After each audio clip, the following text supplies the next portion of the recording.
اے مالک، نہ ہم نے تجھ کو دیکھا ہے نہ ہم کبھی ملے ہیں، پھر یہ کیسا رشتہ ہے کہ درد کیسا بھی ہو یاد تیری ہی آتی ہے۔ شدید درد میں بھی ہونٹوں پر دعا کا ہونا ثابت اس سے بھی ہوتا ہے رب کا ہونا۔ سب سے اچھی طلب اللہ کی طلب ہے اور سب سے اچھی یاد اللہ کی یاد ہے۔ بہترین راستہ وہ ہے جس کی منزل اللہ کی طرف لے جائے۔ انسان عمر سے نہیں فکر سے بوڑھا ہوتا ہے۔ حلال تھوڑا ہونے کے باوجود برکت کا خزانہ ہوتا ہے، حرام خزانہ ہونے کے باوجود برکت سے محروم ہوتا ہے۔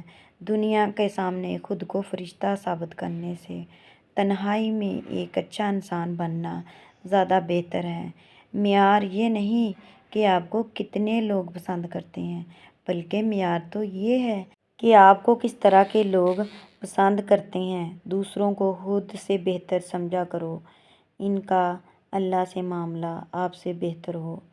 الفاظ مردہ ہو جاتے ہیں جب سمجھنے والے خاموش ہوں اور نہ سمجھنے والے داد دینا شروع کر دیتے ہیں۔ دنیا کے لیے اتنا عمل کیا جائے جتنا یہاں رہنا ہے اور آخرت کے لیے اتنا عمل کیا جائے جتنا وہاں رہنا ہے۔ کچھ لوگ مذاق کا سہارا لے کر ساری باتیں کہہ دیتے ہیں۔